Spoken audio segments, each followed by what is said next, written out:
Kita lanjutkan pelajaran mengenai logika informatika dengan predikat logik, gitu ya. Predikat logik ini ada di bab 2, dan untuk mengawali pembahasan mengenai predikat logik, kita bahas dulu mengenai the need for richer language, ya, 2.1. Nah, okay. The need for a richer language artinya kita membutuhkan bahasa yang lebih kaya, gitu ya, bahasa yang lebih kompleks. Nah, dimana misalnya kita gunakan satu pernyataan di sini sebagai contoh. Setiap murid itu lebih muda daripada beberapa instrukturnya. Setiap murid itu lebih muda daripada beberapa instrukturnya. Statement ini berkata tentang apa, kan gitu ya. Jadi ini mengenai, gitu kan, ada satu orang murid, kemudian ada instruktur, gitu ya, dan kemudian mengenai satu orang lebih muda daripada orang yang lainnya. Nah, ini adalah properti-propertinya. Nah, sekarang kita membutuhkan suatu mekanisme untuk mengekspresikan semuanya ini secara bersama-sama dengan hubungan yang logikal dan hubungan yang ketergantungan antara satu dengan yang lainnya, kayak gitu. Oke, nah sekarang kita gunakan yang namanya predicates. Nah, dalam hal ini predicates-nya itu, misalnya ketika kita mau menuliskan S buka kurung, Andi tutup kurung, gitu ya. Ini menyatakan bahwa Andi adalah seorang siswa, Andi adalah seorang murid. Kemudian ketika kita gunakan yang namanya predikat I, gitu ya, terus udah gitu dalam kurung Paul. Nah, ini menyatakan bahwa Paul adalah seorang instruktur. Oke. Nah, kalau misalnya kita gunakan predikat Y dalam kurung Andi, Paul. Nah, ini artinya bahwa Andi lebih muda daripada Paul. Nah, S, I, dan Y itu tadi yang kita sebut sebagai predikat.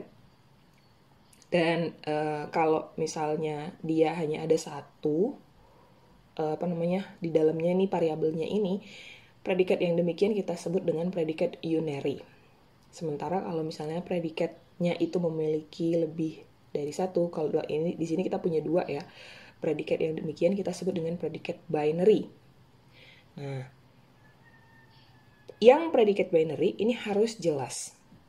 Harus jelasnya bagaimana? Bahwa untuk Y dalam kurung Andi Paul ini berarti bahwa yang pertama itu lebih muda daripada yang kemudian. Jadi jangan terbalik. Jadi kalau ada Y Andi Paul, ini berarti Andi lebih muda daripada Paul. Nah, jadi kita harus punya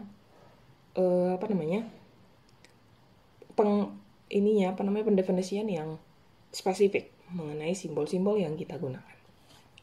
Nah, variabel-variabel itu tadi, yang tadi kita udah sempat pakai juga sebelumnya, misalnya ada U, V, W, X, Y, Z, atau X1, Y3, U5, dan seterusnya, itu kita sebut sebagai placeholders. Ya, ini kita sebut sebagai placeholders.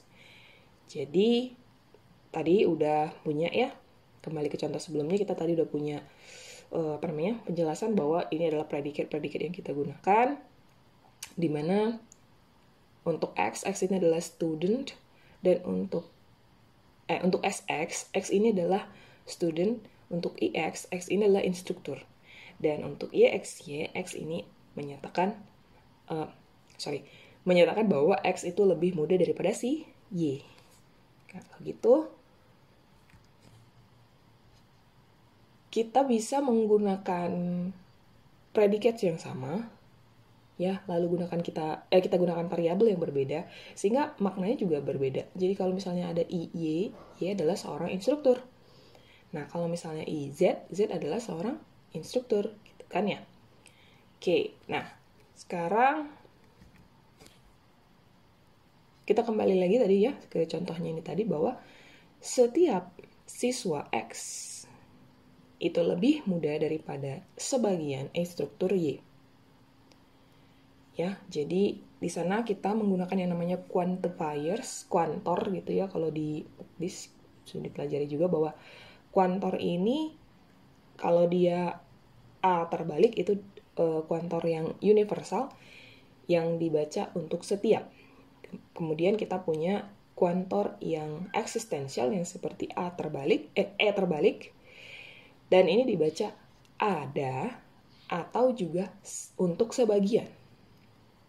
Oke, jadi kalau misalnya dia dikaitkan dengan variabel, diikuti oleh variabel, jadi kayak gini, ini dibacanya untuk setiap X. Kalau dia seperti ini, kuantor eksistensial, diikuti oleh Z, berarti ada Z. Atau bisa juga untuk sebagian Z. Nah, untuk yang tadi ini, ya, yang kalimat di atas yang warna merah ini, kita mau gunakan di dalam notasi kuantor eksistensial dan kuantor universal, jadi sebagai berikut dituliskan. Untuk setiap X, Sx, X ini adalah student gitu ya, maka untuk sebagian Y,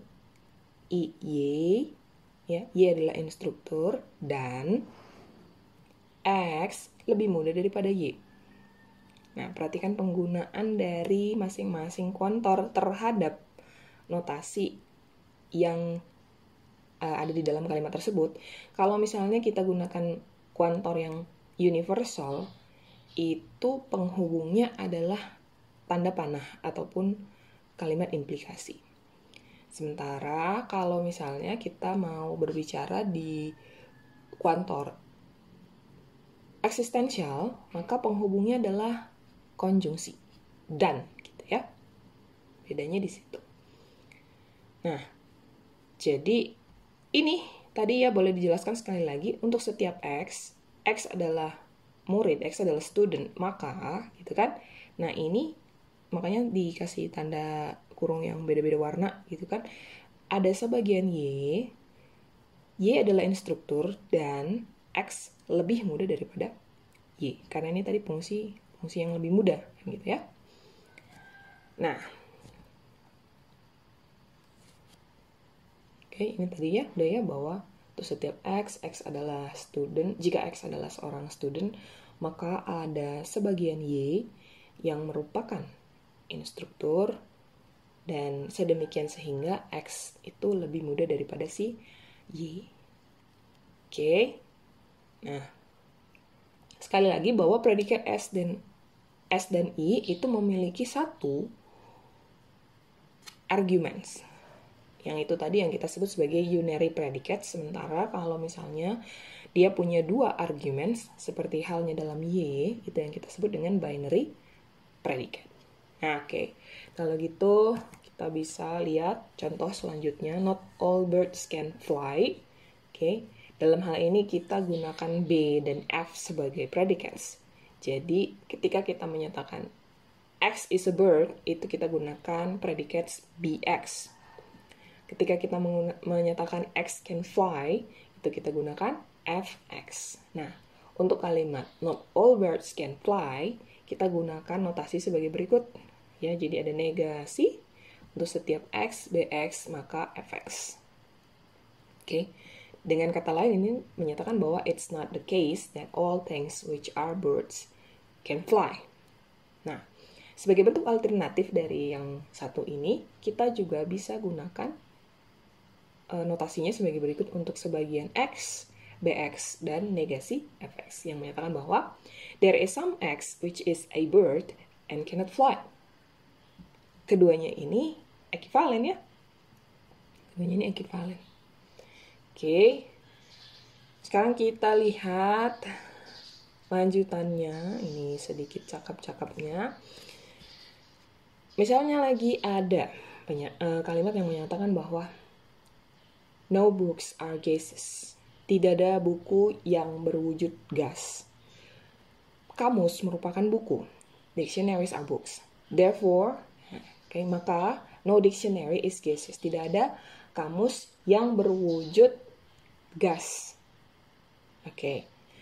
Meskipun kita tahu itu benar, tapi ya tetap aja kita harus punya pembuktian yang valid tentang itu. Jadi, kita buat dulu predikat-predikatnya. Predikat-predikatnya adalah sebagai berikut. Jadi ada BX yang menyatakan bahwa X adalah buku, GX, X itu berwujud gas, kemudian ada DX, bahwa X itu adalah kamus.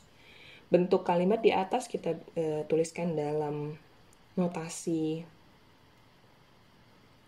yang tadi ya, notasi yang gunakan kuantor, baik itu eksistensial maupun universal, jadi sebagai berikut.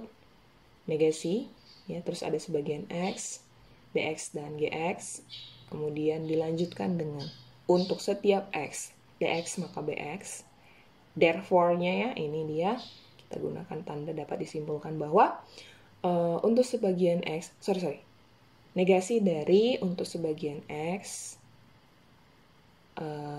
DX dan GX. Oke. Bisa juga kita gunakan tanda therefore itu kayak gini, bisa juga. Kayak gitu ya.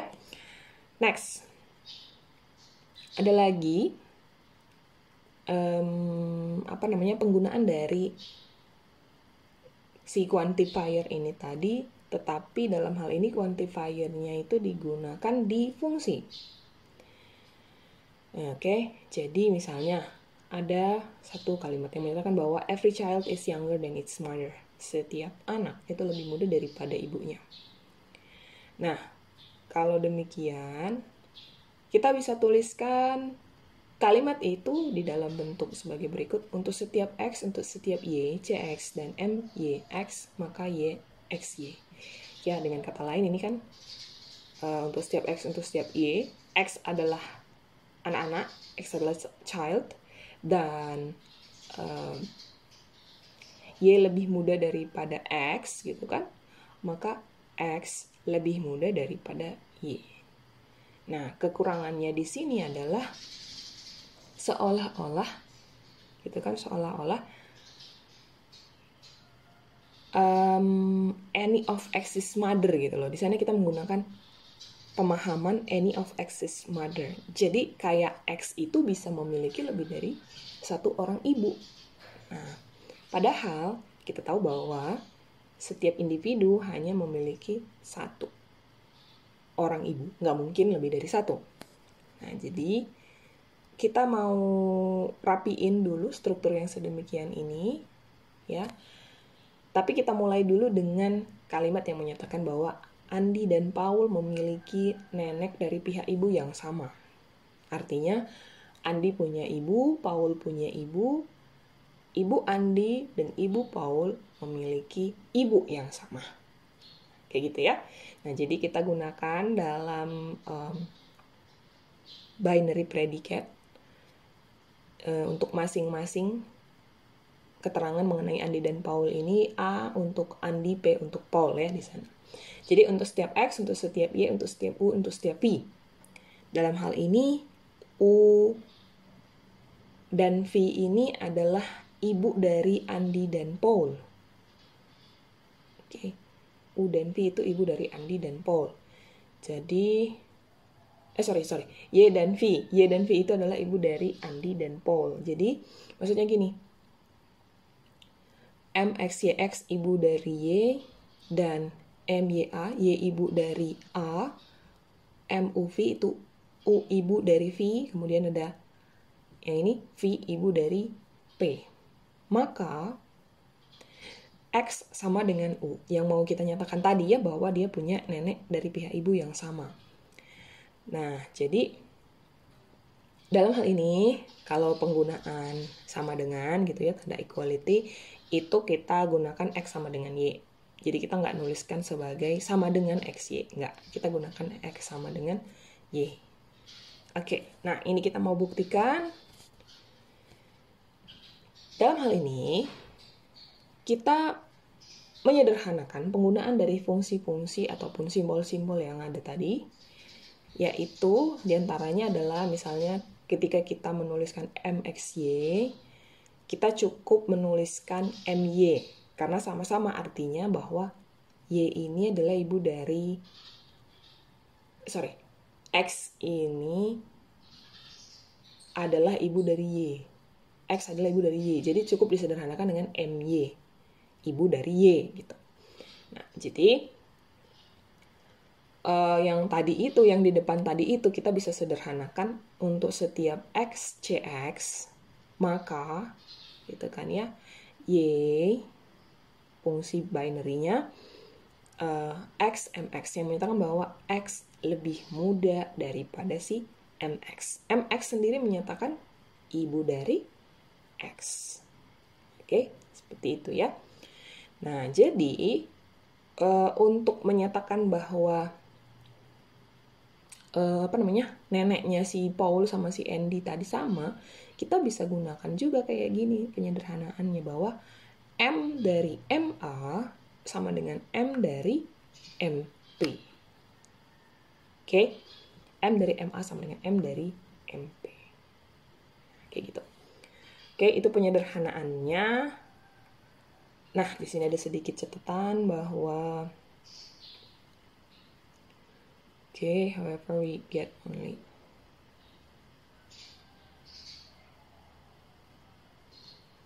Nah, di sana ada catatannya ya, bisa dilihat. Kemudian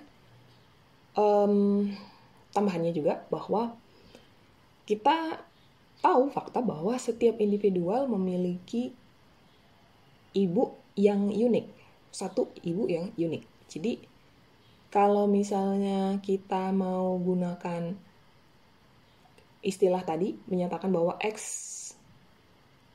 ibu dari X gitu ya, tanpa menimbulkan ambiguitas. Ambiguitasnya dalam hal ini adalah X tidak punya ibu ataupun X memiliki dua ibu. Ini bisa kita hindari. Ambiguitas seperti ini bisa kita hindari. Oke. Maksudnya gini. Ini pemetaannya kan jadinya satu-satu gitu ya. Jadi satu-satu dia pemetaannya.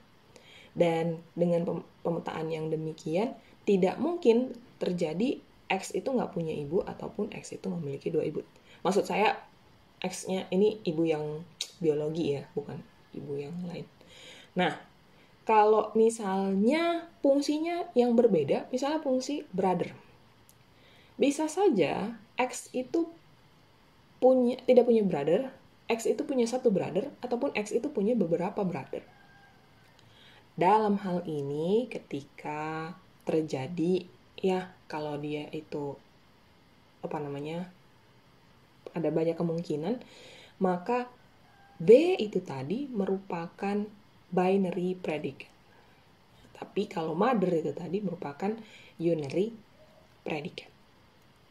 Oke, misalnya contohnya kita mau menyatakan Mary memiliki beberapa brother.